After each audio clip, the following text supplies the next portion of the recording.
party hats. We've got swords. Let's get into it. Game 1. I'm interested to see how Poptart uses Explosive Flame as a sort of zoning tool in doubles. Because it's kind of annoying to deal with in singles, but when so much stuff's already going on, it's going to be even harder to deal with. Yeah, precisely. And particularly if everybody's been speaking about how buff Palutena has been. If you're not used to that, it's going to be a really odd thing to space around. Because she can put it right in that sort of area where you would space around Palutena, and that spike is not enough. That force smash goes straight through the shield there. Poor Enki. But so this is going to be quite a nice thing. You know, Enki's going to have the tools to sort of space people out. That sword being sort of really proficient at keeping people away, and then the edge guarding, you can go straight back to Hoe4u. You know, Pikachu being one of, if not the best edge guarders in the game. Certainly was the case in Smash 4. Oh, and now Thunder's just a lot harder to avoid with the edge chambers. So you can kind of just do that to cover them trying to go to ledge at any time. Yeah, exactly. And Pikachu not having much lag on things like forward smash. So even if he sat there charging it like he was just a second ago, it's not going to be too detrimental to him in terms of punish.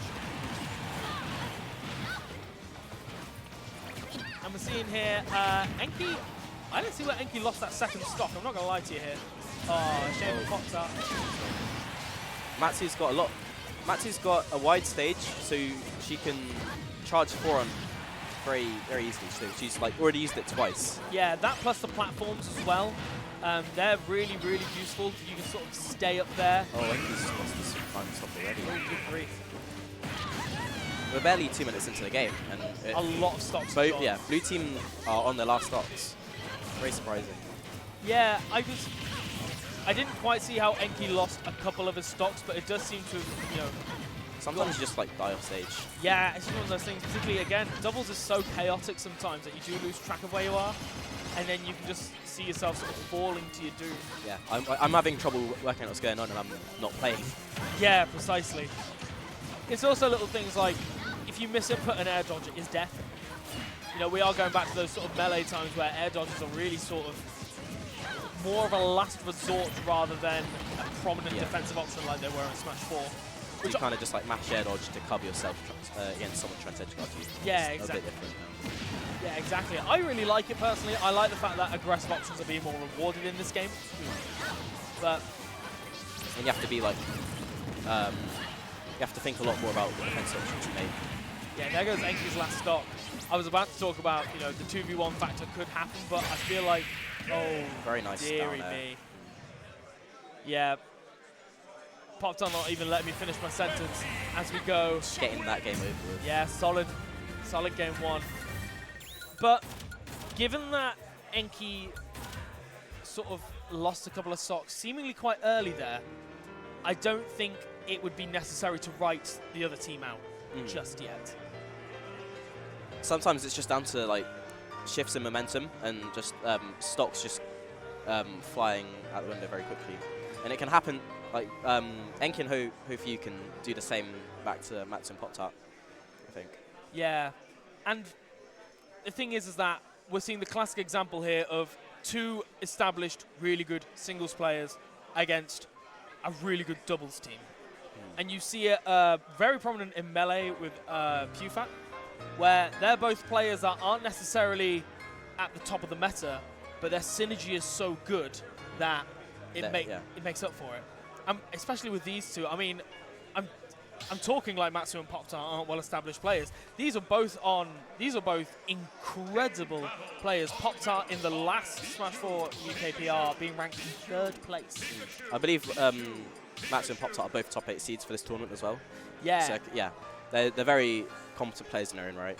So when you've got 2 players that are as dominant as they are in singles, and they are so in sync with one another, and they've been playing doubles for 4 years together, you know, it is a real uphill struggle for Enki as Hoe4u, as they're going to try to bring it back on Kalos in Game 2. I don't really agree with the stage bit, because Matsu's just got time to charge 4 on, but that being, yeah. Oh, this is a the really... The edge guards keep going. Yeah, that was a really lovely edge guard there. Coming out there from Hoe4u. Again, he's probably had a lot of practice in Smash 4 as well. Hoe4u being probably the best Pikachu in the UK in Smash 4. So he's used to this edge guard. And Pika seems to get nothing but buffs in this game, which is going to be really exciting for him. Oh, keep jamming. Can he? Poptart was kind of just hesitating for a second.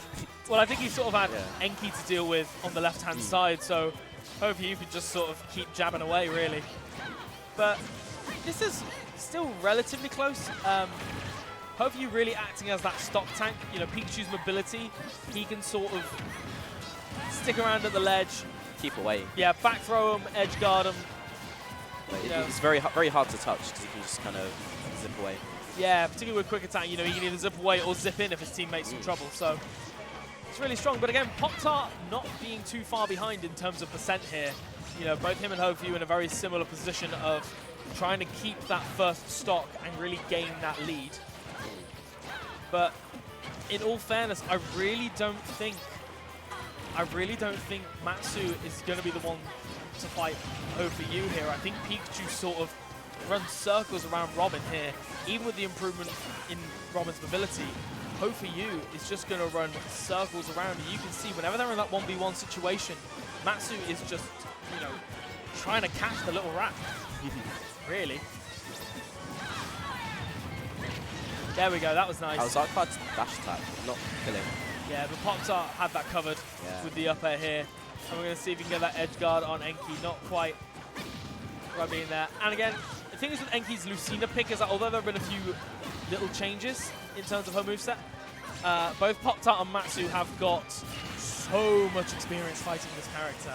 Both of them Matsu maining Marth, Poptart going from Marth to Lucina. So they know how to fight this character. They know what this character can and can't do. So it's going to be really hard for Enki to sort of get any mix-ups, I suppose.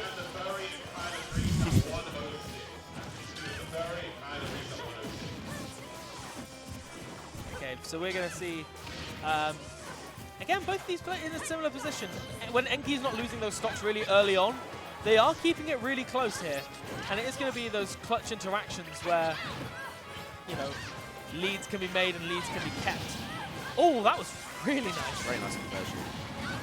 Cross stage 4 and it's very scary to deal with. And the only person that got blocked by that was Poptart himself, but Matsu kind of making up for it, taking Hoe4u stock quite quickly there. This is exactly this is exactly That's even. very shocking.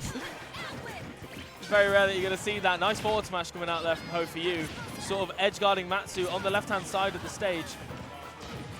You know, and this is the thing with Pika's edge guarding, is that even if you don't get the KO, you're still getting 40–50% every single time because the edge guarding is so prominent and the damage output is so much more. That was a brilliant catch by Matsu. And now Hoe4u's got to deal with a 2v1 versus two very solid doubles players. Yeah, I must admit I wasn't particularly watching the left-hand side here, but Enki just got caught off stage with forearm.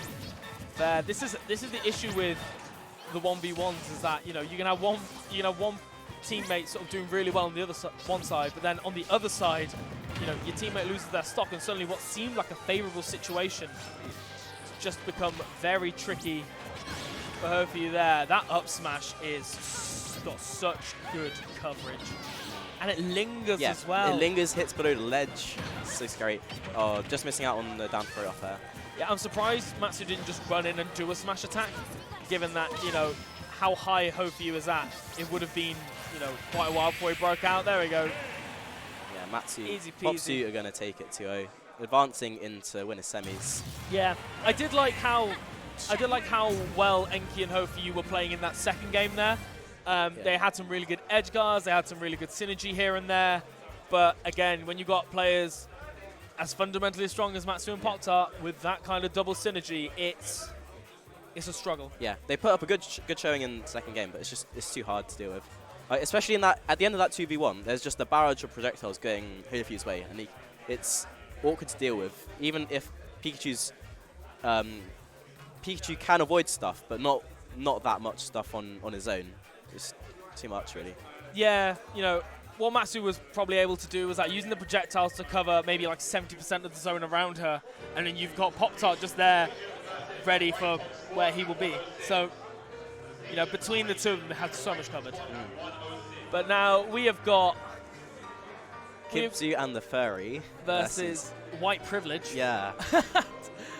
I don't know whether this is winners or losers, which is interesting. Yeah. It seems like... Just peeping bracket from Amber's side, but I can't see. So we've seen both of these players on stream before. It'll be interesting to see whether Kyle has kept attempting to go Jigglypuff or whether he has just thought, you know what, I'm going to stick with the Yoshi. This is winners quarters, by the way. Winners quarters, excellent. Okay. So, yeah, here we go. We got Mario 64. We got Fei Long. Flyman. Wait, not getting Flyman.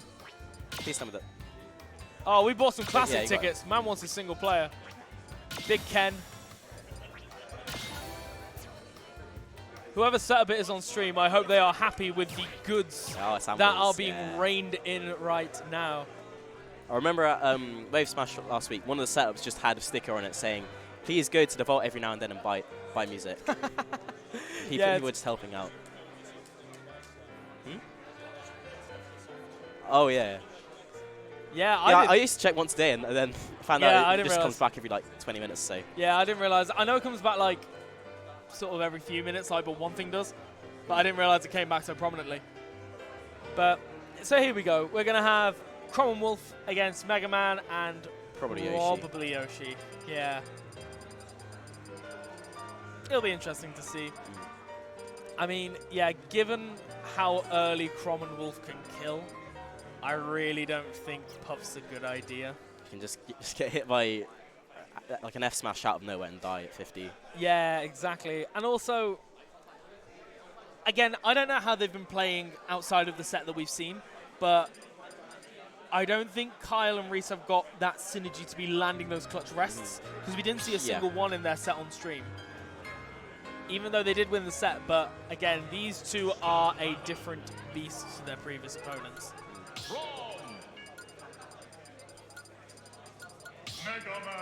Yeah, I think Hoe4u's going to be pressuring them a lot, just because Crom has those tools. Just very, very scary buttons to do. There we go. And we got Woolly Yoshi as well.